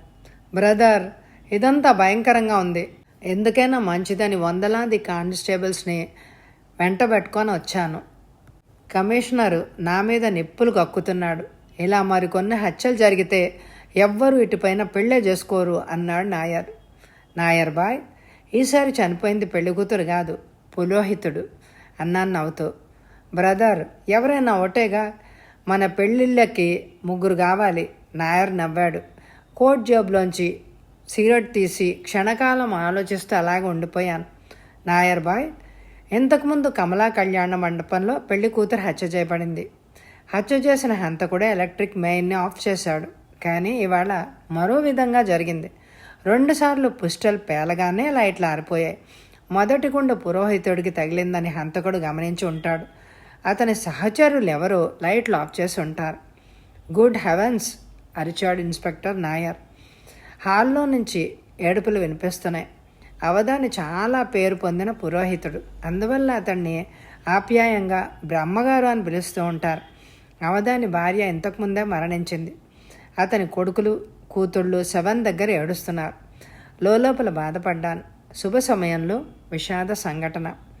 బ్రదర్, ఇప్పుడేం చేయమంటావు అడిగాడు నాయర్. నాయర్ బాయ్, చేసేదేముంది, శవాన్ని పరీక్షకు పంపించు. డాక్టర్ రిపోర్ట్ వస్తుంది, అది జాగ్రత్తగా ఫైల్ చేయి అన్నాను నవ్వుతూ. బ్రదర్, నువ్వు అలా పరిహాసంగా అంటే ఎలా? నీ సహాయం కావాలి. వారం రోజుల లోపల హంతకుణ్ణి పట్టుకోకపోతే ఏమవుతుందో చెప్పలేను. ఐజీ ఆఫ్ పోలీసు కమిషనర్కి రోజుకి 10 సార్లు ఫోన్ చేసి ఉప్పు కారం నూరుతున్నారు. దానికి ముఖ్య కారణమే ఉంది. ఐజీ ఆఫ్ పోలీస్కి ఒక్కతే కుమార్తె. 15 రోజుల్లో ఆమెకి పెళ్లి కాబోతోంది. నాయర్ బాయ్, ప్రస్తుతం ఈ హత్యలన్నీ అగమ్య గోచరంగానే ఉన్నాయి. పరిశోధన ఎలా ప్రారంభించాలో నాకు తట్టడం లేదు. కానీ నీకొక సలహా ఇస్తున్నా. ప్రతిరోజు ఎక్కడెక్కడ పెళ్ళిళ్ళు అవుతున్నది ఆ లిస్టు నీ చేతిలో ఉండాలి. ఆ లిస్టుని బట్టి ఇటుపైన నువ్వు తగు విధంగా ముందే బందోబస్తు చేయొచ్చు. ప్రతి ఎలక్ట్రిక్ మెయిన్ దగ్గర మనం మనుషుల్ని కాపలా ఉంచాలి. అలా చేస్తే పిస్టల్ పేల్చి పారిపోయే అవకాశం హంతకుడికి ఉండదు. 10 మంది చూస్తారు, పట్టుకుంటారు. నాయర్ బాయ్, ఇప్పుడు కానిస్టేబుల్స్ని భవనం నలువైపులా దొంగల్లా నిలబడమనం. అతిథులందరినీ సోదా చెయ్యక తప్పదు. ఇన్స్పెక్టర్ నాయర్ గబగబా వెళ్ళిపోయాడు. కానిస్టేబుల్స్ అటు ఇటు పరిగెడుతున్నారు. హాల్లో హడావిడిగా ఉంది. మౌనంగా స్తంభం కానుకొని నిలబడ్డాను, సిగరెట్ కాలుస్తూ. కొంచెం దూరంలో ఉన్న అవధాని శవం కనపడడమే లేదు. శవం చుట్టూ కూర్చున్న వారి ఏడుపులు విషాదంగా వినిపిస్తున్నాయి. అతను ఒంటరిగా కారులో కూర్చుని ఉన్నాడు. కళ్యాణ మండపానికి దూరంగా ఒక చెట్టు కింద కారాగి ఉంది. అర్ధ చీకటిగా ఉంది. కాసేపట్లో 3 యువకులు కళ్యాణ మండపం వెనక నుంచి పెట్టగేటు దాటి బయటకొచ్చారు. అతను కారు వైపు గబగబా నడిచారు. 3 యువతులు అతని పక్కనే సీట్ మీద ఇరుక్కొని కూర్చున్నారు. అతని కారుని శరవేగంగా పోనిచ్చాడు. 5 నిమిషాల పాటు మాట్లాడకుండా రోడ్డమ్మటి నడిపాడు. కుడివైపు సందులో కారుని పోనిచ్చి ప్రహరీ గోడ వారగా ఆపాడు. తన జేబులోంచి ఏదో తీశాడు. కాసేపట్లో 3 యువతుల కళ్లకు గంతలు కట్టేశాడు. వాళ్ళ చేతుల మీద తన ఎడమ చేయిని ఉంచి కారును ముందుకు పోనిచ్చాడు. సందులో రోడ్డు దీపాలు లేవు. చీకటిగా ఉంది. మరో 10 నిమిషాల పాటు కారుని అటు ఇటు పోనిచ్చాడు. ఒక ఇంటి ముందు కారు ఆగింది. ఆ ముగ్గురు యువతుల్ని కారు దిగమన్నాడు. ముగ్గురు యువతులు అతని ఆసరాతో మేడ మెట్లు ఎక్కారు. ఒక విశాలమైన గదిలో నలుగురు ప్రవేశించారు. గదిలో ఎలక్ట్రిక్ దీపాలు ప్రకాశవంతంగా వెలుగుతున్నాయి. అతడు నవ్వుతూ వాళ్ళ కళ్ళకు కట్టిన గంతలు విప్పేశాడు. ముగ్గురు యువతులు భయంతో అతని వైపు చూశారు. క్షణకాలం అతడు వాళ్ల ముందు పచార్లు చేసి జేబుల్లోంచి 300 రూపాయల నోట్లను తీసి ఆ యువతులకి తలొక నోటు ఇచ్చాడు. చేసిన చిన్న పనికి పారితోషికం అన్నాడతను. ఇక మేము వెళ్ళొచ్చా అందొక యువతి భయంతో. నీకోసం ఇంటి దగ్గర నీ భర్త కాచుకొని ఉంటాడా? ఆమె అతని ప్రశ్నకు సమాధానం ఇవ్వలేదు. ఇంకా పనుందా? రెండో యువతి అడిగింది. నీ ప్రశ్నకు జవాబుగా మరో పక్క నీకింకా డబ్బు గడించాలనుందా? డబ్బొద్దని ఎవరంటారు? డబ్బు కోసమే మీరు చెప్పిన పని చేశాం. జరిగింది విన్నాక మా అందరికీ భయంగా ఉంది అంది. ఏం జరిగింది? ఎవరో చచ్చారుగా. అతను ముగ్గురి వైపు విచిత్రంగా చూశాడు. అతని కళ్ళు కత్తుల్లాగా ఉన్నాయి. మీ ముగ్గురు డబ్బు కోసం చేసింది చూసింది మర్చిపోవాలి. ఎక్కడైనా జరిగిన దాని గురించి మీరు మాట్లాడితే మీకు అదే గతి పడుతుంది. అయినా నేనెవరో మీకు తెలియకూడదు. అందుకే బస్టాప్కు దూరంగా మిమ్మల్ని నా కారులో ఎక్కించి కళ్లకు గంతలు గట్టి ఇంటికి తీసుకొచ్చాను. ముగ్గురు యువతులు అతడికి కొంచెం దూరంగా జరిగి కలిసి నిలబడ్డారు. అతను గబగబా నడిచి పక్క గదిలోకి వెళ్ళాడు. కాసేపు అయ్యాక తిరిగొచ్చాడు. జేబులో ఉన్న 10 100 రూపాయలని తీసి సమీపంలో ఉన్న టీపాయ్ మీద పడేశాడు. ముగ్గురు యువతులు ఆ నోట్ల వైపు ఆత్రంగా చూశారు. అతను గంభీరంగా నవ్వుతూ తన కుడి చేయిని విచిత్రంగా విదిలించాడు. అతని చేతిలో ఉన్న కంచి బర్రుమని చప్పుడు చేసింది. 1000 రూపాయలు. మీలో ఎవరికి కావాలి? అడిగాడు అతను. నాకు అందొక యువతి. నేను వదులుతానా అంది రెండో యువతి. మా ముగ్గురికి కావాలి అంది మూడో యువతి. ఆ డబ్బు మీరు ముగ్గురు పంచుకోవచ్చు, కానీ ఈ డబ్బు కోసం మీరు ఒక చిన్న పని చేయాల్సి ఉంటుంది. ఈ లోకంలో డబ్బు ఊరికే రాదుగా. ఆ పనేంటో తొందరగా చెప్పండి. ఆ పని ముగించుకొని డబ్బు పట్టుకొని ఇళ్ళకు పోతాం. అతను మెల్లిగా వాళ్ల ముందుకు నడిచాడు. ఈ పనిలో మీరు చేయగలిగింది చాలా తక్కువ. మీరు చలనం లేకుండా నోరు ఎత్తకుండా ఇలాగే నిలబడండి.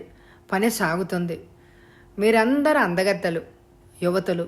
మీకోసం అనేక మంది పురుషులు వెంటబడుతూ ఉంటారు. మీ అందచందాలు పురుషులను సాలెగూట్లోకి లాక్కొస్తూ ఉంటాయి. వాళ్ళు జవాబు ఇవ్వలేదు. అలాగే నిలబడ్డారు. అతను వారి వైపు తదేకంగా చూశాడు. పంచుకోవడం దేనికి? మాలో మీకెవరు కావాలో ఎన్నుకోండి. మీరు ఎన్నుకున్న యువతి మీతో కొంతసేపు ఉంటుంది. ఆమెకు ఆ డబ్బు ఇచ్చేయండి అంది ఒక యువతి. నా పనికి ముగ్గురు కావాలి. పని ఫలితం సమానంగా ముగ్గురికి పంచబడుతుంది. అయితే పంచండి అందొక యువతి. అతడు వాళ్ళ దగ్గరగా వెళ్ళాడు. కాసేపట్లో వాళ్ళు ధరించిన చీరలు నేల మీదకి రాలిపోయాయి.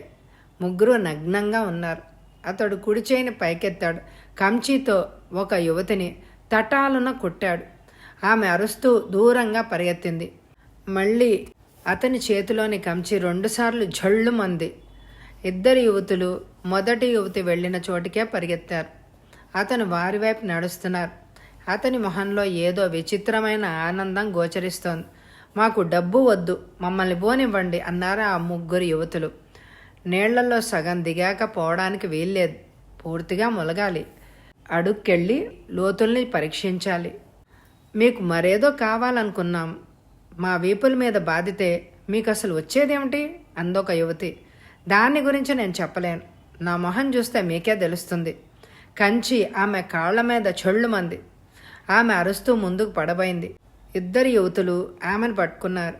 ఈ వెధవ డబ్బు మాకొద్దు, మమ్మల్ని పోనివ్వండి, లేకపోతే అరుస్తాం, కేకలేస్తాం అందొక యువతి. మీ అరుపులు ఎవ్వరు వినరు. ఈ ఇంట్లో మరెవ్వరూ లేరు. ఆమె కాళ్లకు అతని చేతిలోని కంచి చటుక్కున చుట్టుకుపోయింది. మీరు మనిషి కాదు, ఏ పిశాచమో అయి ఉండాలి. ఇలా కంచితో కొట్టి మేము ఇలా బాధపడుతుంటే ఏడుస్తుంటే ఏ పురుషుడు ఆనందించాడు అంది మూడో యువతి.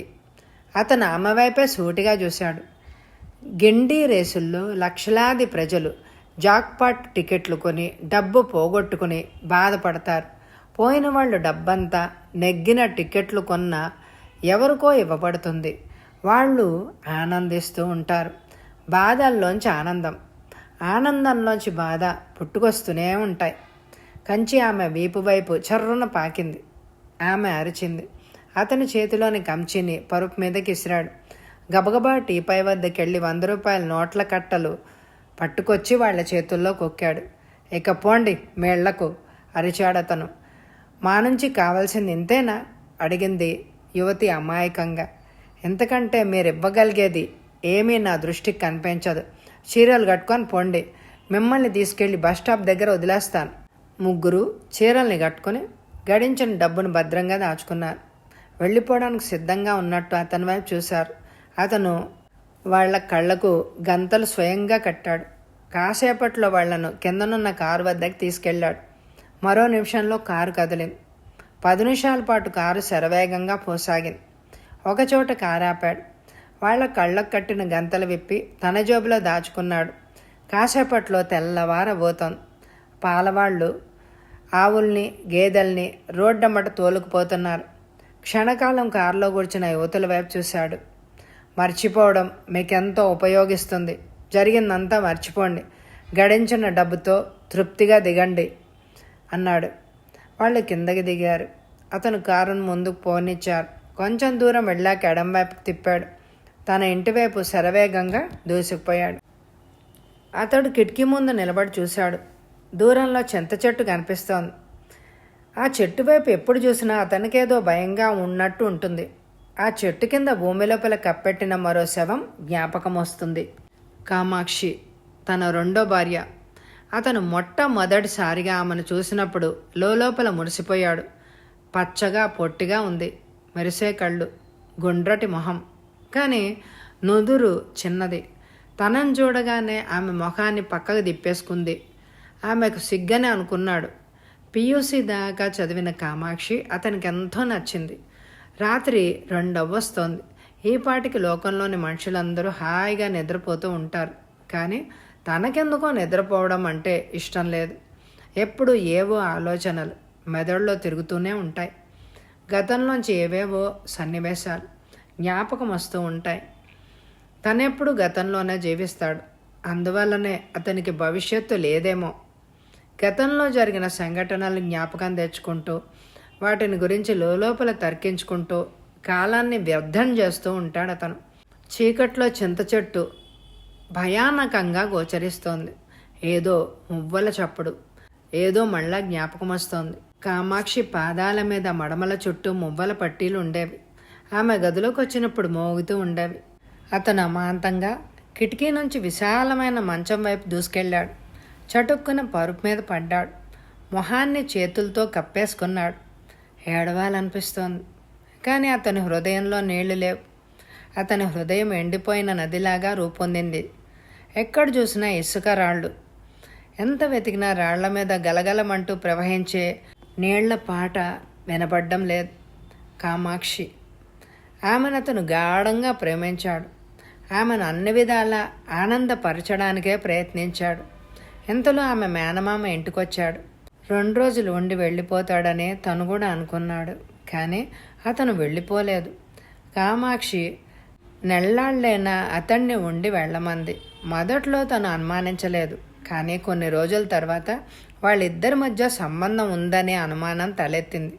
ఒకనాడు తన ఇంటికి రాత్రి ఆలస్యంగా వచ్చాడు. తన తల్లి కింద భాగంలో నిద్రపోతోంది. తను ఆ రోజు కారులో ఇంటికి రాలేదు. కారుని రిపేర్కి ఇచ్చి టాక్సీలో వచ్చాడు. మెల్లిగా ఇంట్లోకి ప్రవేశించి మేడమెట్లు ఎక్కాడు. పడగ్గది తలుపులు దగ్గరగా మూసున్నాయి. చటుక్కున్న తలుపులు తెరిచాడు. గదిలో ఎలక్ట్రిక్ దీపం వెలుగుతోంది. కామాక్షి మామయ్య అతనికి ఎదురుగా నిలబడి ఉన్నాడు. లుంగి బనీను తప్ప అతని శరీరం మీద దుస్తులు లేవు. తనని చూడగానే అతను భయపడలేదు. నవ్వాడు. మీకోసం నేను కామాక్షి ఎదురు చూస్తున్నాం అన్నాడతను. తను జవాబు ఇవ్వలేదు. మామయ్య తనుండే గదివైపు వెళ్ళిపోయాడు. అతను గబగబా పడగ్గదిలోకి ప్రవేశించాడు. మంచం మీద పడుకున్న కామాక్షి అతని రాకను గమనించి లేచి కూర్చుంది. అతడు ఆమె దగ్గరగా నడిచాడు. పక్కనే చతికిల పడ్డాడు. క్షణకాలం చూస్తూ ఉండిపోయాడు. మీకోసం చూసి ఎంతకీ రాకపోతే మావయ్య నేను చిన్ననాటి కబుర్లు చెప్పుకుంటా కూర్చున్నాం అంది కామాక్షి. అతను తటాలున ఆమె బయటను లాగాడు. ఏదో అడగాలనిపించింది అతనికి, కానీ అడగలేదు. ఆమె అతని వైపు నవ్వుతూ చూసింది. ఏంటి అలా చూస్తున్నారు అని అడిగింది మెల్లగా. అతను జవాబు ఇవ్వలేదు. అతని చూపులు కత్తుల్లా కోస్తున్నాయి.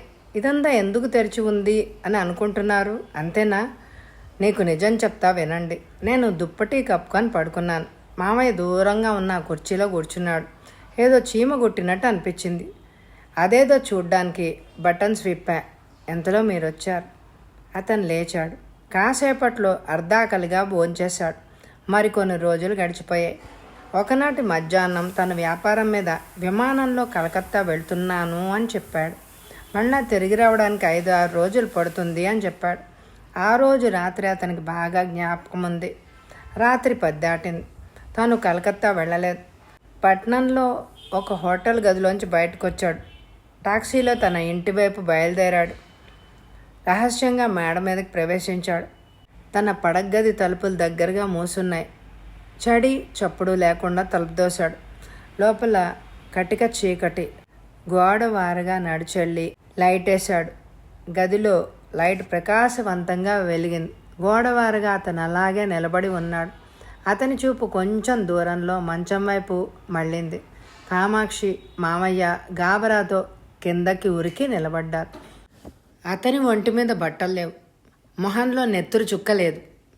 లుంగి కట్టుకొని బనీన్ కోసం వెతుకుతున్న మామయ్య మెడను అతని వేళ్ళు బలంగా చుట్టేశాయి. నగ్నంగా వెల్లికిలా పడుకున్న కామాక్షి వైపు అతడు క్షణకాలం చూస్తూ ఉండిపోయాడు. అందాల బొమ్మలా ఉంది, కానీ ఆమె హృదయంలో కల్మషం ఉందని అతడు కళ్ళతో చూశాడు. కామాక్షి లేవడానికి ప్రయత్నించలేదు. చలనం లేకుండా అలాగే ఉండిపోయింది. మావయ్య మాత్రం గింజుకుంటున్నాడు. అతడు మావయ్యను వదిలేశాడు. కామాక్షిని లేవదీశాడు.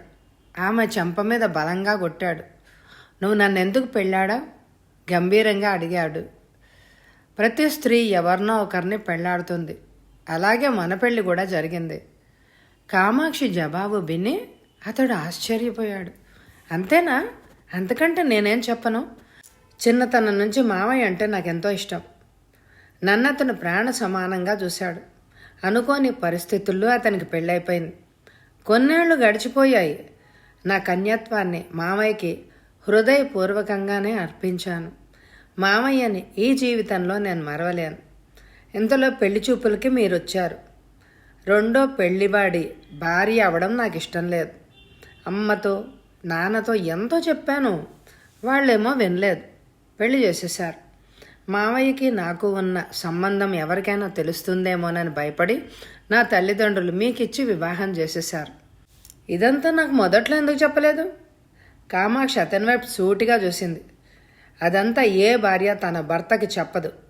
మీలా రహస్యంగా భర్త కనుక్కుంటాడు. కామాక్షి, నీ అంత బరితెగించిన భార్యనే నేను చూడలేదు అన్నాడతను కోపంగా. తెలుసుకోవాల్సిందేమో మీరు తెలుసుకున్నారు. నాకేం భయం లేదు. మీరు ఎలా నిర్ణయిస్తే ఆ విధంగా బ్రతకడానికి నేను సిద్ధం. బయటకు పోతావా? పొమ్మంటే పోతాను, ఉండమంటే ఉంటాను. కానీ నాకు మామయ్య కావాలి. మామయ్య నా కోసం అప్పుడప్పుడు ఇక్కడికి వస్తూ ఉంటాడు. అది మీరు భరించగలిగితే మీతో ఉండడానికి నాకేం అభ్యంతరం లేదు. కామాక్షి, నువ్వు నా భార్యవు. ఏదేదో వాగుతున్నావు. అడల్టరీ కేసు పెట్టి మీ మామయ్యని జైలుకు పంపిస్తాను. పంపించండి.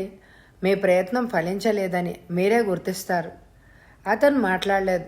గబగబా గుమ్మం వైపు నడిచాడు. తలుపులు మూసి గడియ పెట్టాడు. జేబులోంచి పిస్టల్ తీశాడు. కామాక్షి మామయ్య దగ్గరగా జరిగింది. అతను వాళ్ళకెదురుగుండా నిలబడ్డాడు. కామాక్షి, మీరిద్దరూ బయటికెళ్లరు. నీలాంటి భార్యలకు యుగ యుగాల నుంచి భర్తలు ఇచ్చే శిక్ష అనుభవిస్తావు. నీలాగే నాకు కూడా భయం లేదు అరిచాడు గంభీరంగా. కామాక్షి మామయ్య వైపు చిత్రంగా చూసింది. ఎవరో తలుపు కొడుతున్నారు. మీ అమ్మగారు అనుకుంటాను అంది కామాక్షి. అతను అటువైపు తిరిగాడు. ఆ క్షణంలో కామాక్షి మామయ్య అతడి వైపు జింకలాగా దూకాడు. కామాక్షి కూడా అతని వైపే దూసుకెళ్ళింది. ఇద్దరూ అతనిని బలవంతంగా పట్టుకున్నారు. అతని పిస్టల్ చటుక్కున పేలింది. కామాక్షి అరుస్తూ నేల కూలింది. మావయ్య దెబ్బకు అతని చేతిలోని పిస్టల్ దూరంగా పడింది. మావయ్య ఆమె మీదకి ఒరిగిపోయాడు. అతడి కళ్ళమ్మట నీళ్లు కారిపోతున్నాయి. ఆమె క్షణకాలం మావయ్య వైపు దీనంగా చూసింది. అతని చెయ్యిని తన హృదయం మీద ఉంచుకుంది. ఆమె గొంతు ప్రాంతంలో రక్తం చిమ్ముతోంది. కాసేపట్లో ఆమె శాశ్వతంగా కళ్ళు మూసింది. మావయ్య లేచి నిలబడ్డాడు. దూరంలో ఉన్న అతని వైపు బాధతో చూశాడు. దుర్మార్గుడా, బంగారం లాంటి యువతిని చేతులారా చంపావు. ఆ చేత్తోనే నన్ను కూడా చంపు, కామాక్షితో చేర్చు. అతను పిచ్చివాడిలాగా నవ్వాడు. నేల మీద పడున్న పిస్టల్ని తీసి జేబులో పెట్టుకున్నాడు. నిన్ను చంపడం దేనికే? నువ్వు 4 కాలాల పాటు బ్రతకాలి. కామాక్షిని గురించి ఆలోచిస్తూ ఆమెతో జరిపిన మధురమైన సంఘటనలను జ్ఞప్తికి తెచ్చుకుంటూ నువ్వు జీవితాంతం ఏడవాలి. అలా జరగదు. నాతో నువ్వు కూడా ఏడుస్తావు. ఈమెను హతమార్చినందుకు నీకు శిక్ష విధించబడుతుంది. ఇది కోర్టు దాకా నువ్వు వెళ్ళనిస్తావని నేను అనుకోను. అలా జరిగితే అది నీకే ప్రమాదం. మీ మాసిన గుడ్డలన్నీ కోర్టులో ఉతకవలసి వస్తుంది. అయితే ఇప్పుడు ఏం చేయాలి? అడిగాడు కామాక్షి మావయ్య. నువ్వు నేను చెప్పినట్టు ప్రవర్తిస్తే నువ్వెందులోనూ ఇరుక్కోవు. పని ముగించి ఈ రాత్రే నువ్వు ఊరికి వెళ్ళిపోవచ్చు. ఆ పని ఏంటో చెప్పు అసలు. అతని కిటికీ ముందుకు నడిచి కామాక్షి మామయ్యను దగ్గరగా రమ్మన్నాడు. అదిగో చింత చెట్టు, దాని కింద హాయిగా ఉంటుంది. కామాక్షిని నువ్వు ప్రాణ సమానంగా ప్రేమించానన్నావుగా, ఆమె శవాన్ని నువ్వే పాతిపెట్టు. మరో తాజ్మహల్ ఈ తోటలో ఉంటుంది. అప్పుడప్పుడు ఈ కిటికీ ద్వారా నేను చూస్తూ ఉండొచ్చు. అదంతా నేను చేయలేను, నువ్వే చెయ్యాలి అన్నాడు మామయ్య. నువ్వు చేస్తావు. అలా చెయ్యకపోతే పోలీస్ స్టేషన్కు ధైర్యంగా వెళ్ళి జరిగిందంతా చెప్తాను. అటుపైన నువ్వు కూడా కష్టాల్లో ఇరుక్కోవాల్సి వస్తుంది. నేను చెప్పినట్టుగా చేస్తే కామాక్షి సుఖంగా నిద్రిస్తుంది. అటుపైన నువ్వేమీ ఎరగనట్టు నీ ఊరుకు పోయి నీ భార్యతో జీవించు. ఆమె ఏమైంది అని ఎవరైనా అడిగితే ఏమని చెప్పాలి? ఆమె ఏమైందో మన ఇద్దరికీ తెలుసు. నువ్వు తెలియదని చెప్పొచ్చు. నన్ను అడిగితే ఏ డ్రైవర్తోనో లేచిపోయిందని చెప్తా. మనుషులకు అనేక పనులుంటాయి. కనిపించని వాళ్ల కోసం ఎవరూ శాశ్వతంగా వెతకరు. అటుపైన పని చకచకా సాగిపోయింది. అతను కిటికీ వద్దనే నిలబడ్డాడు. చేయవలసిన పనంతా పూర్తయిపోయింది. చెమటలోడుస్తూ కామాక్షి మావయ్య అతని దగ్గరగా వచ్చాడు. నేను వెళ్ళిపోతున్నాను అన్నాడు మావయ్య. కావలిస్తే తెల్లారేకెళ్ళొచ్చు. ఇప్పుడే పోతాను. ఇదొక పిశాచాల కొంప. ఇక్కడ ఇంకా ఉండడం నాకు ఇష్టం లేదు. అతను వెనక్కి తిరిగాడు. అతడు కామాక్షి మామయ్య వైపు క్షణకాలం చూశాడు. వెళ్ళు, జీవించు, ఎప్పుడు ఏడుస్తూ ఉండు అన్నాడు గంభీరంగా. కామాక్షి మామయ్య గదిలోంచి బయటికి వెళ్ళిపోయాడు. అతను గతంలోంచి బయటపడ్డాడు. గదంతా విచిత్రంగా కనిపిస్తోంది. పరుపు మీద నుంచి దిగి కిటికీ వైపు నడిచాడు. క్షణకాలం చింత చెట్టు వైపు చూస్తూ నిలబడిపోయాడు. తన వాచి చూశాడు. 1 గంట దాటింది. తనకు నిద్ర రావడం లేదు. కానీ నిద్రపోవాలి. అనుక్షణం తరుముకొచ్చే గతాన్ని మర్చిపోవాలి. మెల్లిగా మంచం వైపు అతడు అడుగులేశాడు. పరుపు మీద వెల్లికిలా పడ్డాడు. కళ్ళు మూసుకున్నాడు. గదిలో లైట్ ఇంకా వెలుగుతోంది. తోటలో నుంచి గొడ్ల గూబ కూస్తోంది. అతను ఉలిక్కి పడ్డాడు. అతను అమాంతంగా పరుపు మీద నుంచి కింద కొరికాడు. గదిలో ప్రకాశవంతంగా ఉంది. గుమ్మం వైపు నడిచాడు. తలుపు తెరిచి మెట్లమ్మట కిందకి దిగాడు. వంటింటి వైపు నడిచాడు. వంటగది పక్కనే చిన్న గది ఉంది. అందులో లత నిద్రపోతూ ఉంటుంది. అతను మెల్లిగా ఆ గదిలోకి అడుగులేశాడు. గదిలో చీకటిగానే ఉంది. మెల్లగా చేత్తో తడిమి చూస్తున్నాడు. ఆమె శరీరం అతని చేతికి తగిలింది. లత గాఢ నిద్రలో ఉంది. ఆమె పక్కనే అతను చతికిలబడ్డాడు. ఆమె మొహానికి కాసేపు వేళ్లతో నిమిరాడు. చటుక్కున చెయ్యెత్తాడు. వేళ్ల వెనక భాగంతో ఆమె చెంప మీద చెల్లుమని కొట్టాడు. లత గాబరాగా లేచింది. అరవబోయింది. అతని ఎడం చేయి ఆమె నోటిని కప్పేసింది. ఆమె గిజగిజలాడుతూ అతన్ని కాళ్లతో తన్నింది. చాప కింద దాచిన కూరలు కోసే కత్తిని తీసి అతని చేతిలోకి పొడిచేసింది. అతను బాధతో అరిచాడు. ఆమెను వదిలేశాడు. లేచి నిలబడ్డాడు. ఏదో ఆకారం కదులుతున్న చప్పుడు అతనికి వినిపించింది. అతను ఎలక్ట్రిక్ స్విచ్ కిందకు నొక్కాడు. గదిలో లైట్ వెలిగింది. తన ఎడం చేతి వైపు చూసుకున్నాడు. పచ్చటి చర్మంలోంచి కత్తి లోతుగా అతని చేతిలోకి దిగింది. దాన్ని చటుక్కున అతను లాగాడు. రక్తం పొంగుతూ పైకొచ్చింది. రక్తాన్ని ఆపాలి. అతను పక్కనున్న బాత్రూంలోకి పరిగెత్తాడు. లైట్ వేశాడు. స్టాండ్ మీద ఒక చారల తువ్వాల కనిపించింది. కుళాయి తెరిచి తువ్వాలను తడిపాడు. తడి తువ్వాలను తన ఎడమ చేతికి చుట్టుకున్నాడు. గబగబా మేడ మెట్ల వైపు నడిచాడు. మెట్లెక్కబోతూ తెరిచి ఉన్న ముందు గుమ్మం వైపు చూశాడు. గుమ్మం వద్ద నడిచి తలుపును మూసి లోపల నుంచి గడియేశాడు. లత ఎక్కడికో పారిపోయి ఉంటుంది. అతను మెట్లమ్మట పైకి వెళ్ళాడు. పడగ్గా చేరుకున్నాడు. ఎడం చేతి వైపు చూసుకున్నాడు. తువ్వాలు ఎర్రగా కనిపిస్తోంది. తువ్వాల్ని పూర్తిగా తీసేశాడు. గాయపడ్డ స్థలం నుంచి ఇంకా రక్తం ధారాపాతంగా వస్తోంది. ఆ స్థలాన్ని మళ్ళా తువ్వాల్తో కప్పేశాడు. టెలిఫోన్ వద్దకు నడిచాడు. రిసీవర్ని తీసి ఒక నెంబర్ తిప్పాడు. డాక్టర్ కేవల్ సింగ్ స్పీకింగ్ అంది అవతలి కంఠం అటువైపు నుంచి. డాక్టర్, మీరు అర్జెంటుగా రావాలి. వెంటనే వస్తున్నా అన్నాడు కేవల్ సింగ్. అతను రిసీవర్ని పెట్టేశాడు. టైం చూశాడు. రాత్రి 12 అవుతోంది. గదికి మరోవైపు కిటికీ వద్దకు వెళ్ళాడు. దూరంలో ఉన్న గేట్ కనిపిస్తోంది. కాసేపట్లో కారు వచ్చి గేట్ ముందు ఆగింది. గేట్ తలుపులు తెరవబడ్డాయి. కారు లోపలికి వచ్చి ఆగింది. అతను గబగబా మెట్లు దిగి ముందు తలుపు తెరిచాడు. డాక్టర్ కేవల్ సింగ్ హాల్లోకి వచ్చాడు. అతను లావుగా పొట్టిగా ఉన్నాడు. తెల్లటి తలపాగా, కాటన్ సూట్ ధరించాడు. నెక్టై అతని మెడకు ఉరితాళ్లాగా వేలాడుతోంది. పొడుగాటి గడ్డం. కేవల్ సింగ్ అతనికి ఎదురుగా నిలబడ్డాడు. ఎర్రబడ్డ తువ్వాలను తీసేశాడు. తను కూడా తెచ్చుకున్న తోలు పెట్టిని తెరిచాడు.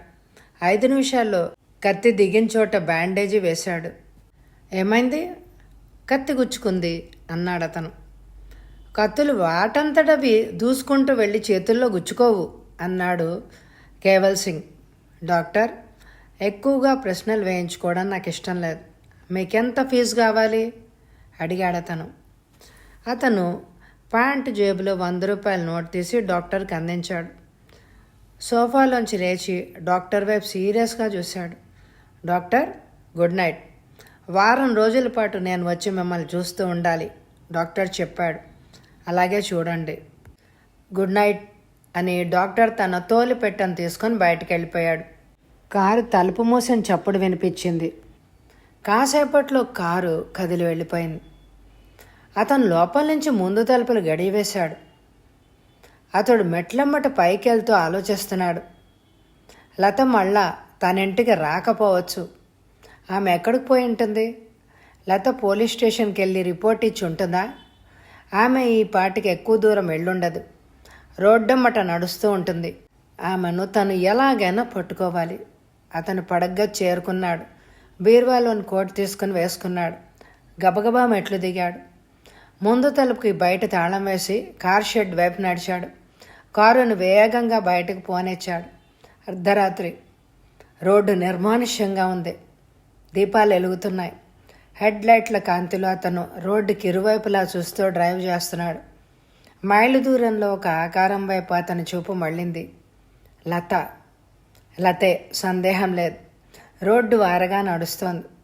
అతను ఆమె పక్కనే కారు ఆపి ఆమెను ఎక్కమన్నాడు. లత అతని వైపు భయంతో చూసింది. మీ ఇంట్లో నాకు ఉద్యోగం వద్దు, నేను వెళ్ళిపోతా అందామె. లత, జరిగిన దానికి క్షమించు, ఎటుపైన నేనేం చేయను అన్నాడు అతను తీయగా. లత కారు పక్కనే నిలబడింది. అతని వైపు ఒక్క క్షణకాలం చూసింది. ఈ చీకట్లో ఎక్కడికి వెళ్తావు? గూండాలు తిరుగుతూ ఉంటారు. ఇంటికి పోదాం, పద, హాయిగా నిద్రపోవచ్చు. నువ్వెక్కడికో వెళ్ళిపోయావని గ్రహించి చాలా బాధపడ్డాను. లత కారెక్కింది. అతను తలుపు మూశాడు. కారును వెనక్కి తిప్పి తనింటి వైపు పోనిచ్చాడు. లత అతనికి దూరంగా కూర్చుంది. నా చేతిలోకి కత్తిని ఎందుకు గుచ్చావు అడిగాడు అతను గంభీరంగా. క్షమించండి. చీకట్లో మీరు అలా చేసేసరికి నేను భయపడ్డాను. లత, లోకంలోని కవులందరూ స్త్రీని అబలగా చిత్రిస్తారు. వాళ్ళు మూర్ఖులు. స్త్రీలు అబలలు కారు. మగాళ్ల వైపు కత్తులు విసురుతుంది. వాళ్ళని చంపడానికి ప్రయత్నిస్తుంది. వాళ్ళ హృదయాలను గాయపరుస్తుంది. లత మాట్లాడలేదు. షెడ్లో కారు ఆగింది. లత బయటికి దిగింది. అతడు ఇంటివైపు నడిచి తాళం తీశాడు. లత కొంచెం దూరంలో నించుంది. లోపలికి పద అన్నాడు అతను. ఇప్పుడు అతని కంఠం తీయగా లేదు. ఆమె భయంతో అతని వైపు చూసింది. వెనక్కి పోవాలనిపిస్తోంది. లత దూరంలో ఉన్న గేట్ వైపు పరుగుదీసింది. అతడు ఆమెను క్షణంలో పట్టుకున్నాడు.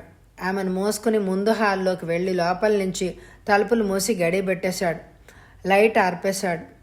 హాల్లో చీకటి అలుముకుంది. లత అతని చేతుల్లోంచి బయటపడడానికి ప్రయత్నిస్తోంది. కానీ అతనివి బలమైన చేతులు. ఆమెను మెట్లమ్మట పడగదిలోకి మోసుకెళ్ళాడు. ఆమెను పరుపు మీద పడేశాడు. కిటికీ తలుపులు మూసేశాడు. గదిలో లైట్ వెలుగుతోంది. లత మంచం కిందకు దూరింది.